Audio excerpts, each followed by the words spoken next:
Bollywood silver screen presenting Jibaro. कहानी की शुरुआत में जंगल के बीचों बीच हमें कुछ योद्धाओं को दिखाया जाता है जो लगातार आगे बढ़ रहे होते हैं। इन योद्धाओं में सबसे आगे जिबारो होता है। इन योद्धाओं को देखकर ऐसा लगता है कि ये दूसरे राज्यों के ऊपर कब्जा करते हैं और उन्हें लूट लेते हैं।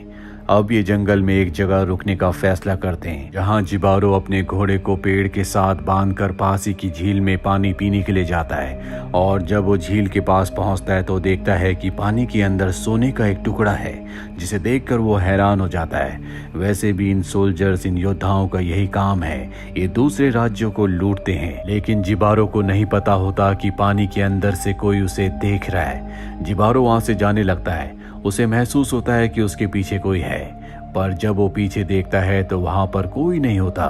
उसके जाने के बाद पानी के अंदर से एक गोल्डन लेडी निकलती है जिसका नाम सायरन है। और सायरन अब अजीब सा डांस करना शुरू कर देती है। डांस करने के बाद वो जोर से चिल्लाती है और उसकी चीख की आवाज सुनकर यहाँ आसपास जितने भी सोल्जर्स होते हैं सब के सब उसकी तरफ खींचे चले जाते हैं। दरअसल उसकी आवाज से हर कोई मंत्र मुग्ध हो गया है और जब वो सायरन को देखते हैं तो हर कोई उसे पाना चाहता है। उसे पाने की होड़ में जब वो उसकी तरफ बढ़ रहे होते हैं तो एक दूसरे की तलवार से ही इनकी मृत्यु हो जाती है और जितने बचते हैं वो पानी में डूब जाते हैं। और इस तरह से सायरन की चीख की आवाज से यहाँ सब के सब मारे जाते हैं। सिर्फ एक ही योद्धा बचता है जो होता है जिबारो। सायरन जिबारो को देखती और जोर से चिल्लाती है, लेकिन उसके चिल्लाने की आवाज का उस पर कोई असर नहीं पड़ता क्योंकि वो एक डेफ है, यानी कि उसके पास सुनने की शक्ति नहीं है।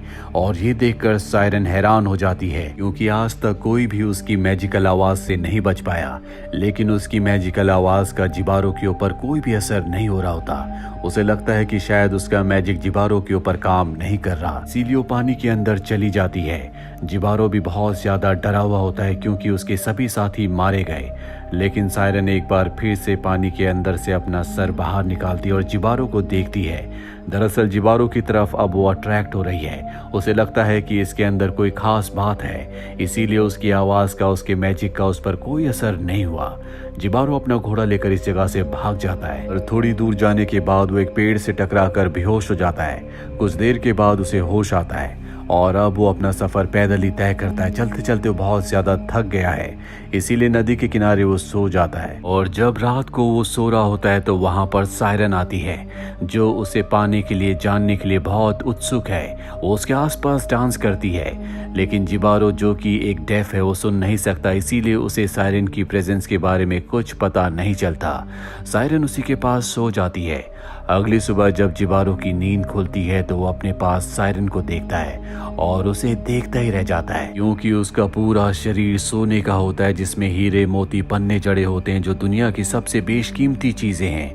और तभी सायरन की आंख खुल जाती है, वो वहां से भागने लगती है। जिबारो जब उसे रोकने की कोशिश करता है तो उसका हाथ कट जाता है क्योंकि सायरन की बॉडी की एक लेयर सोने की बनी हुई है। हालांकि जिबारो को समझ में आ जाता है कि ये दोनों अलग अलग दुनिया के हैं। साथ ही जब उसका हाथ कटता है तो खून भी निकलता है, जो इस बात का संकेत होता है कि इस रिश्ते में सिर्फ नुकसान और मौत है। लेकिन जिबारो की आंखों में सोने, हीरे, मोती, जवाहरातों का लालच आ जाता है और उसी लालच के चलते वो उसका पीछा करना शुरू कर देता है। सायरन भी लगातार नदी में बहते हुए डांस कर रही होती है और नदी के किनारे पर आकर सोल्जर अपनी तलवार को नीचे रख देता है। सायरन भी उसे देखती है। उसकी आंखों में उसे पाने की एक ललक है क्योंकि वो पहला ऐसा इंसान है जो उसकी आवाज से जिंदा बचा है। और अब ये दोनों एक दूसरे की तरफ बढ़ने लगते हैं। जल्दी ये दोनों एक दूसरे के करीब आ जाते हैं, जिसके बाद ये किस करते हैं। जिबारो के होठों से खून निकलता है जो इस बात का संकेत होता है कि ये दोनों एक दूसरे के लिए नहीं बने। लेकिन जिबारो अपने सोने, हीरे, मोती, जवाहरातों की लालच को पूरा करना चाहता है, जबकि सायरन अपने लस्ट को पूरा करना चाहती है। ये दोनों एक दूसरे के करीब आए हैं क्योंकि इन दोनों के मन में अपने अपने लिए लालच है। ये दोनों एक दूसरे के बारे में बिल्कुल नहीं सोचते। और अब जब एक दूसरे के करीब होते हैं तो जिबारो सायरन के ऊपर अपने सिर से हमला करके उसे बेहोश कर देता है। इसके बाद वो सायरन की बॉडी से उसकी सभी ज्वेलरी जो कि बेशकीमती है, साथ ही उसकी स्किन जो कि सोने की है, उसे भी निकाल देता है। और उसे निकालते हुए सायरन बहुत ज्यादा इंजर्ड हो जाती है, पर जिबारो को उसकी चोट से, उसके दर्द से कोई फर्क नहीं पड़ता। वो बस अपने लालच को पूरा करना चाहता है।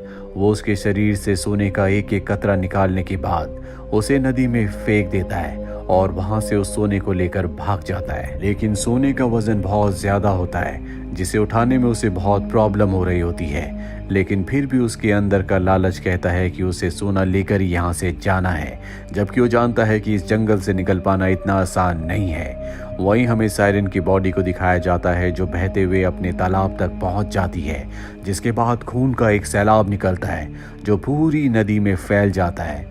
वहीं जिबारो बहुत ज्यादा थक गया होता है, इसीलिए नदी के किनारे वो पानी पीता है जिसमें सायरन का मैजिकल खून भी होता है। और सायरन का मैजिकल खून जब पानी के साथ उसके पेट के अंदर जाता है तो उसके सुनने की शक्ति उसे मिल जाती है। उसने पहली बार आवाजें सुनी होती है, इसीलिए वो अजीब सा बिहेव करने लगता है। उसे कुछ समझ नहीं आता कि ये सब उसके साथ क्या हो रहा है, पर जल्दी वो अपने आप को शांत करता है और यहाँ से निकलने की तैयारी करने लगता है। वहीं सायरन को दिखाया जाता है जो पानी से बाहर आती है, वो अब भी जिंदा होती है। और जब वो अपने शरीर को देखती है तो उसे बहुत दुख होता है, क्योंकि उसके सुंदर जेवरात जो कि उसके शरीर की शोभा बढ़ाते थे, जिन पर उसे गुरूर था, वो सब के सब अब जिबारो लेकर जा चुका है। और इसी के साथ उसका भ्रम भी टूट जाता है। दरअसल उसे ऐसा लग रहा था कि जिबारो उसे पसंद करता है, लेकिन अब उसे पता चल गया है कि जिबारो सिर्फ उसके सोने चांदी हीरे जवाहरात के लिए उसके पास था।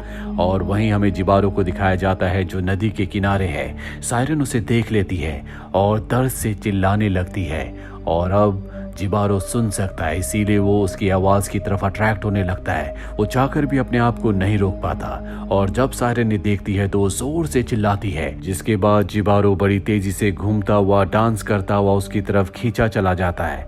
और उसका भी वही हश्र होता है जो उसके सभी साथियों का हुआ था। पानी के नीचे हमें बहुत सारे स्कल्स दिखाए जाते हैं, जिसका मतलब ये है कि सायरन यहाँ पर हजारों लोगों को मार चुकी है। पर अब सायरन के पास भी कुछ नहीं बचा। जो उसके शरीर की सुंदरता थी, जो उसकी ज्वेलरी थी, जिस पर उसे गर्व था, अब वो उससे छिन चुका है। दरअसल ये पूरी की पूरी कहानी आज की दुनिया को रिप्रेजेंट करती है, जहां पर हर एक इंसान दूसरे इंसान से किसी न किसी लालच, किसी न किसी कारण से जुड़ा हुआ है। जिस तरह से जिबारो सायरन के पास गया क्योंकि उसे उसका सोना, हीरे, मोती, जवाहरात चाहिए थे, वहीं सायरन भी जिबारो के पास इसलिए गई क्योंकि वो अपनी लस्ट को पूरा करना चाहती थी। इन दोनों के मन में एक दूसरे को इस्तेमाल करने का लालच था, और बुरे काम का बुरा अंत ही होता है। जिस तरह से जिबारो के मन में सोने का लालच था, उसने सोने को पा तो लिया, लेकिन वही सोना उसकी मौत का कारण बना। वहीं सायरन जिसने कई लोगों को मारा, उसी के एक शिकार ने उसकी वो हालत कर दी जिसके बारे में उसने कभी सोचा भी नहीं था। उसकी सारी ज्वेलरी जिस पर उसे कभी गुरूर हुआ करता था, वो सब कुछ उससे छीन लिया। आज की दुनिया में भी इंसान उतने ही क्रूर हैं जितना कि जिबारो था। उसने सायरन की बॉडी से सोना निकालते हुए उसे बहुत जख्मी किया था, बहुत दर्द पहुंचाया था।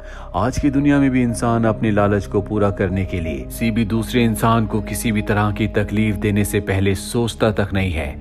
जिस तरह से सायरन ने अपने लक्ष्य को पूरा करने के लिए बहुत बड़ा रिस्क लिया, ये जानने के बाद भी कि वो एक सोल्जर है। ये दोनों अलग अलग दुनिया के हैं। आज की दुनिया में भी इंसान अपनी लस्ट को, अपने लालच को पूरा करने के लिए हर तरह के रिस्क लेने के लिए तैयार है, भले उसमें उसकी जान क्यों ना चली जाए। हालांकि हमें जिबारो की कहानी एक एनिमेटेड सिंपल कहानी लगती है, लेकिन इसके पीछे बहुत सारे हिडन मीनिंग्स हैं जो बार बार आपको देखने पर पता चलेंगे। नेटफ्लिक्स पर आप इस एपिसोड को देख सकते हैं। उम्मीद करते हैं कि ये कहानी आपको पसंद आई होगी।